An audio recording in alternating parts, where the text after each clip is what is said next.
Hello friends, তোমরা দেখছো আরবিকের study. তো বন্ধুরা, তোমরা যারা ডাব্লিউবি কনস্টেবলের পরীক্ষা 30শে নভেম্বর দিয়েছিলে, তো তোমাদের জন্য খুবই খুবই গুরুত্বপূর্ণ। তো বন্ধুরা দেখো, এইমাত্র কিন্তু প্রকাশিত হলো 4/12/2025। তো বন্ধুরা, এইমাত্র কিন্তু প্রকাশিত হলো তোমাদের ওয়েবসাইটে তোমাদের ডাব্লিউবি কনস্টেবলের জন্য একটা খুবই খুবই গুরুত্বপূর্ণ নোটিশ। তো বন্ধুরা, তোমরা যারা 30শে নভেম্বর ডাব্লিউবি কনস্টেবলের লিখিত পরীক্ষায় অংশগ্রহণ করেছিলে, শুধুমাত্র তাদের জন্য গুরুত্বপূর্ণ। যারা অংশগ্রহণ করনি তারা এটা ভিডিও না দেখলেও চলবে। তো যারা শুধুমাত্র পরীক্ষা দিতে গিয়েছিলে বা পরীক্ষা যারা অ্যাটেন্ড করেছে তাদের জন্যই কিন্তু আজকে এই আপডেটটি দিয়েছে পিআরবি তরফ থেকে।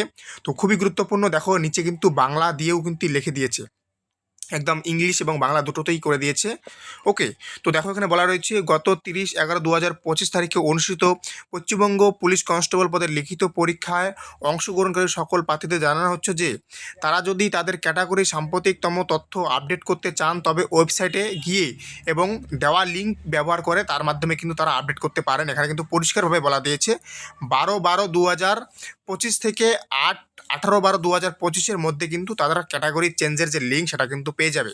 তোমাদের যদি এখনও পর্যন্ত কারো ক্যাটাগরি নিয়ে ডাউট থাকে, অর্থাৎ তোমাদের কাস্ট ওবিসি এ বা ওবিসি বি বা ইডাব্লিউএস তুমি আছো কি না, তোমাদের যদি এটা সমস্যা থাকে বা তুমি আগে ওবিসি এ ছিলে বা তুমি এখন ওবিসি বি হয়ে গেছো, তুমি সেটা চেঞ্জ করতে পারোনি, তো তুমি কিন্তু এই ওয়েবসাইটে গিয়ে 12 তারিখ থেকে তোমাদের লিঙ্কটা চালু হবে এবং 18 তারিখ পর্যন্ত চলবে। এর মধ্যে কিন্তু তোমরা এটাকে কিন্তু চেঞ্জ করে নিতে পারবে। তো এখানে বলা রয়েছে এটা কেন চেঞ্জ করতে হবে, কারণ তোমাদের যে রেজাল্টটা বের করবে তুমি কোন ক্যাটাগরি থেকে বিলং করবে তার উপর কিন্তু নির্ভর করবে।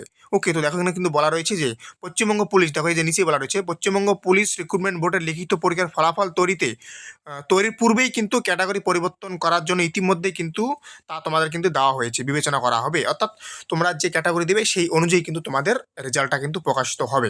তো যারা আপডেট করবে না, যে ক্যাটাগরিতে থাকবে সেই ক্যাটাগরিতেই কিন্তু পরে তোমার কিন্তু ডকুমেন্টস দেখাতে হবে। আর যদি ডকুমেন্টস দেখাতে না পারো তাহলে কিন্তু তোমার পুরো ভেরিফিকেশনটাই ক্যান্সেল হয়ে যাবে। তাই যারা এখনও আপডেট করতে পারোনি, তো 12 তারিখ থেকে তোমাদের লিঙ্ক ওপেন হবে, 18 তারিখ পর্যন্ত চলবে। তার মানে তোমাদের কিন্তু এর মাঝখানে কিন্তু রেজাল্ট আসছে না।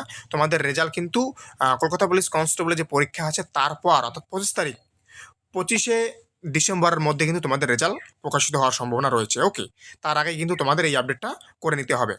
তো এখনও পর্যন্ত যারা করোনি তোমরা অবশ্যই করে নেবে। তো বন্ধু, থ্যাংক ইউ ফর ওয়াচিং আরবিকে রেস্টি। দেখা হচ্ছে আবার নতুন কোনো আপডেটের সাথে।